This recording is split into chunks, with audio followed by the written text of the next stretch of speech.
सुल्तान मोहम्मद ने पेशकदमी जारी रखी। वो विलाद के दारुल हुकूमत तिर्गोविश्ते की तरफ बढ़े, लेकिन शहर के बाहर सुल्तान ने एक ऐसा मंजर देखा जिसने तारीख के सबसे बड़े फातेह को भी हिला कर रख दिया। 20,000 मर्द, औरतें और बच्चे लंबी सूलियों पर परोए हुए थे। ये वलाद का सुल्तान के लिए इस्तकबालिया था।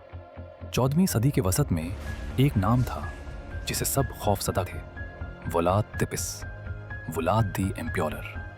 दुश्मनों को खंभों पर ठोंकना, जिंदा जलाना और हर दुश्मन को लरजाना उसकी शोहरत थी। लेकिन एक सुल्तान था जो ना डरा न घबराया, उस्मानी सल्तनत का फातेह, सुल्तान मोहम्मद फातेह। वलाद दी एम्प्योरर सिर्फ एक फौजी नहीं था, बल्कि एक खौफ की अलामत था। हर दुश्मन, चाहे तर्क हो या वालिया का, उसकी वहशियाना हिकमत अमली से कांप उठता। जंगल, शहर और रास्ते सब खौफ से सुर्ख हो जाते। लेकिन सुल्तान मोहम्मद फातेह, अजीम फातेह, हर खतरे के सामने सुकून से खड़ा रहा। वलाद और उसका भाई बाज वक्त उस्मानियों के हाथों बतौर गिरवी रखे गए, ताकि वालिद वलाद दोम उस्मानी वफादारी में कायम रहें। इसका मकसद उस्मानियों को यकीन दिलाना था कि वो उनके असर रसूख के लिए खतरा नहीं बनेंगे। ये तजुर्बा वलाद की शख्सियत में सख्ती और बेखौफी पैदा करने वाला साबित हुआ। उसने देखा कि ताकत और हिकमत बगैर खौफ के मुकम्मल नहीं होती। उस्मानी दरबार में रहकर वो सुल्तान मोहम्मद फातेह हिकमत अमली और ताकत का मुशाहिदा कर गया। वलाद दी एम्प्योरर की इब्तदाई ज़िंदगी उस्मानी दरबार में गुजारने, वालिद की फ़ौजी तरबियत और सुल्तान मोहम्मद फातेह के मुशाहिदे से भरी हुई थी। यही बुनियादें उसे बाद में उस्मानियों के खिलाफ एक खौफनाक दुश्मन और वालाशिया का बेरहम मुहाफिज बनाने वाली थीं। वलाद दी एम्प्योरर 15वीं सदी में वालाशिया के हाकिम के तौर पर आया।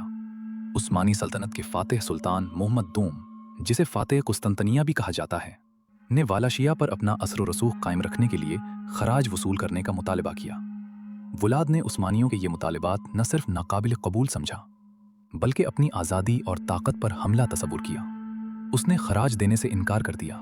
1462 में सुल्तान मोहम्मद फातेह बड़ी फौज के साथ वालाशिया पर हमला करने आए, लेकिन वलाद दी एम्प्योरर ने अपनी छोटी मगर बेरहम फौज के साथ रात के अंधेरे का फायदा उठाते हुए उस्मानी कैंप में छापे मारे, आग लगाई और शोर मचाया, ताकि दुश्मन में खौफ और अफरा तफरी पैदा हो। वलाद ने गुरीला हमले, जलाई हुई जमीन और रात के छापों के जरिए नफसियाती दबाव पैदा किया और हजारों दुश्मनों को खंभों पर ठोंस दिया। मगर सुल्तान बेखौफ और पुरएतमाद रहे, अपनी फौज को मुनज़्ज़म रखा और किसी किस्म की घबराहट न दिखाई। कैंप में हलचल और आग के बावजूद उन्होंने फौज को मुनज़्ज़म रखा, सिपाहियों को हौसला दिया और हिकमत अमली के साथ दुश्मन का मुकाबला किया। वलाद की नफसियाती हरबे सुल्तान को मुतासिर न कर सके और उसका यह हमला नाकाम रहा, जिससे उस्मानी फौज का हौसला बढ़ा और वलाद की फौज पसपाई पर मजबूर हुई। सुल्तान मोहम्मद ने पेशकदमी जारी रखी। वो विलाद के दारुल हुकूमत तिर्गोविश्ते की तरफ बढ़े, लेकिन शहर के बाहर सुल्तान ने एक ऐसा मंजर देखा जिसने तारीख के सबसे बड़े फातेह को भी हिला कर रख दिया। 20,000 मर्द, औरतें और बच्चे लंबी सूलियों पर परोए हुए थे।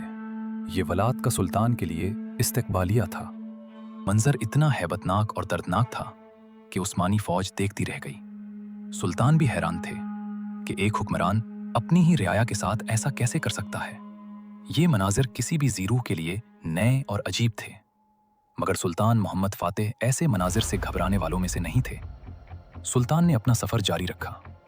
वलाद ने अपना ही मुल्क खंडर बना दिया था, अपनी आवाम को खेत फसलें और दरख्त जलाकर अनाज को तरसा दिया और अपने दारुल हुकूमत को खाली करने के लिए ख़वातीन और बच्चों समेत 20,000 अफराद को बेदर्दी से कत्ल करके नेज़ों में परो दिया। ऐसे में वलाद के वज़रा वलाद के खिलाफ हो गए और सुल्तान मोहम्मद फातेह की मदद से वलाद के भाई रादो को हुक्मरान बना दिया। वलाद दी एम्प्योरर ने राह फरार इख्तियार की, मगर आखिरकार उस्मानियों के शिकंजे में आ गया। सुल्तान मोहम्मद फातेह ने वलाद को उसके जराइम की सज़ा के तौर पर सर कटवा के नेज़े में परो के कुस्तंतनिया की फसील पर टांग दिया। यूं एक जालिम के जुल्म का इख्तिताम हुआ।